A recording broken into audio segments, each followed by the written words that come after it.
Rocky, Cool Runnings, Dodgeball. What makes these stories so great? There's one connecting thread that runs through them all. The tale of an unlikely champion, an underdog. No one could have predicted what was to come when we embarked upon filming the first ever annual Palmsoft Gaming Beyblade Invitational. But reviewing the footage from that fateful day, there was a moment that I was able to pinpoint where something awoke in Jack. Hans Moleman Productions presents Man Getting Hit by Beyblade.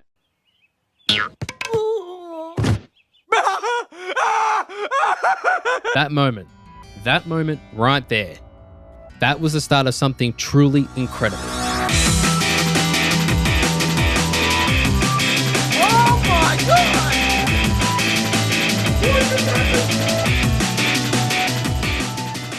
Beyblades, the perhaps unlikely smash hit children's toy that used the marketing tactics so many other toys at the time used. Make an anime to shield toys to impressionable young children all around the world until they pester their parents enough that the parents finally cave in and buy for them. If you grew up in the early 2000s, you knew just how big these things were. I don't think I saw a Pokemon card on the playground for at least 6 months when these things first arrived on the scene. Everybody had to have one. Honestly, I hadn't even given Beyblades much thought for at least 15 years, and I think it'd probably be safe to say that none of the other boys here had given them much thought either. At least that was until... Beyblade's massive now though. Like they have locals and shit for it. Nico cards, I went in recently. There was like 20 people playing Beyblade. You should do that for one of our vlogs. We should have a Beyblade tournament. With that simple throwaway comment, an idea was planted in everyone's heads instantly. We're going to do a guaranteed 3-game tournament bracket. This simple idea would cause a lot of fuss from a certain 2 business owners. But if you're like Jack and Darcy...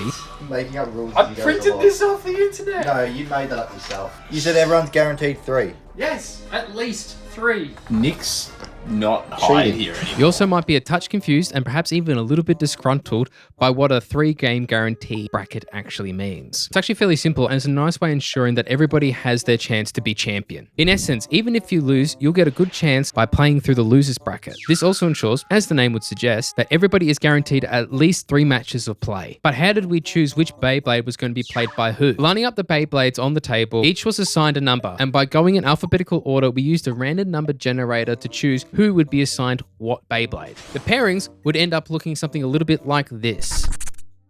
The rules are you got to launch no more than 30 centimeters off of the Beyblade stadium. There are rules. There's a lot of rules. Oh, really? I'll cut to that. All right, so yes, let's talk about these rules because they're surprisingly comprehensive. Courtesy of the World Beyblade organization who helped facilitate a slew of tournaments around the world, we have a rule book for the proper way in which one should undertake a Beyblade match. I'll try and avoid boring you with too much detail, so here's a very brief rundown of what you need to know. A Bey battle is comprised of 3 rounds. A blader needs to win a total of 3 rounds before they can call themselves the victor. It's out of penalty conditions. There are 2 ways in which a blader can win a round. They either have to outspin their opponent or when the opponent's Beyblade exits the Bey stadium. Penalties, all of which afford the opposing blader a round, include touching either a Beyblade or the Bey stadium during an active round, or if a blader shoots either too early or too late. However, there is one way in which a blader can claim instant victory over their opponent, by having the opposing Beyblade burst. However, because it's tricky to get a room full of grown men who are excited about spinning tops to listen, it would be decided that a burst would be equal to winning 2 rounds. Right. What's 3, 2, 1, go.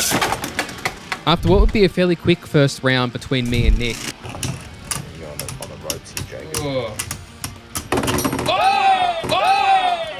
With Nick taking the W, My boy.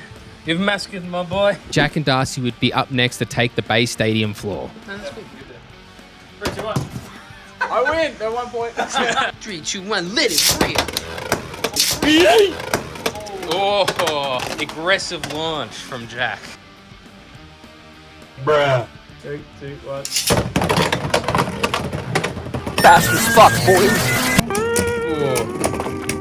Absolutely demolished. Oh, it's a 2-zip lead to Darcy. Is it a best of 3? Yeah, first 2, 3. So you're telling me there's a chance? If Jack can win 3 rounds, Fairy tale story. yeah, fairy tale finish. As Nick was knocking up the graphics for this video, he realized something, that this was in fact going to be an unfair fight. Pitted against one another was the strongest Beyblade in the tournament against the second weakest, only beating my Beyblade by one single stat point. 3, 2, 1. Nick and Darcy would be up to compete in the next Bay battle, competing for the winner's bracket. Get in there, Blue. Get in there. Oh! 2, 1, go. Despite Darcy's unintentional attempt at sabotaging the last round,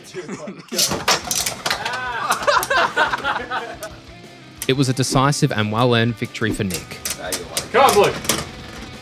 Woo! I'll call it raw. 3 points. I Woo! don't know what a chance. Jack and I would be up next to compete. I would be quickly put in my place by a burst. 2-1, Jack's way. Oh yeah, because he burst me. Well, I feel like we're making up rules as we go here. Wait, no, it's official. It's different. We're remembering rules as we go. 3, 2, 1, go. Round 3 would see me being able to outspin Jack again. A clear advantage I had over him, Whoa, Jacob, hanging on. or at least I thought. 3, 2, 1.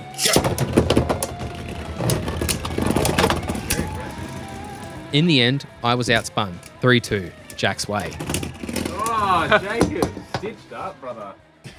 The next battle would be between Darcy and myself. 2, 1, go. It was a good battle, with both of us taking in turns and scoring points on each other. Oh, dead heat. 3, 2, 1. But despite the supposed spec advantage that Darcy had over me, there was something else very important that he was lacking. Sorry, just a quick word, Darcy. That's your... Look, is what it is. Sometimes gotta really just boost other people's morale, and sometimes you've gotta just forego a couple of W's to just... Those are weak words for people who don't have the heart of the bear. Yet again, it would be myself and Jack facing off. 3, 2, 1. It would end up being a quick loss for myself, with Jack managing to pull off the fastest win up to this point. Bang! 2, 1. 2, 1.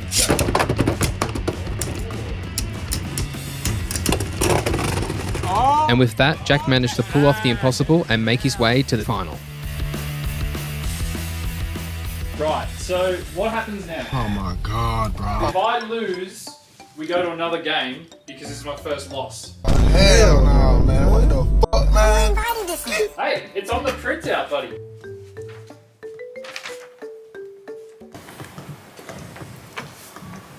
So I got a double chance to win it here. This was the single biggest twist in what had become a hero's journey. Jack would need to win, not once against Nick, but twice. This is the true underdog story. This is the true underdog story. This guy's just making up rules as I he goes printed along. this off the internet. No, you made that up yourself. Nick, look, mate, I don't know what to say to you. You said everyone's guaranteed 3. Yes, at least 3. Darcy got only 3. Up to this point, Nick hadn't lost yet, which means he was still valid for a redemption slot. Nick's not hiding here anymore. For Jack, who started on shaky foundations at the start of the tournament, this would sure be a very hard test for him to overcome. I'll just punch his Beyblade. In a row. Yeah. Ready? 3, 2, 1. Ah, huge start. That's right, feel relaxed. I would. 3, 2, 1. Yes! That's insane!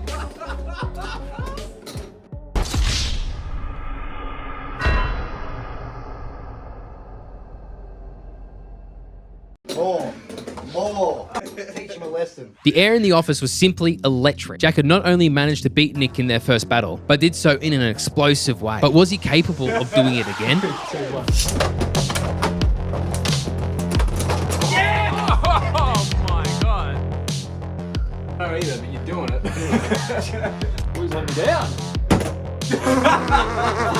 +1. And unfortunately for Nick, protagonist plot armor is impenetrable.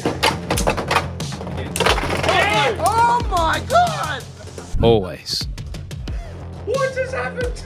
Still going. Get in there. Still going. Get in, my boy.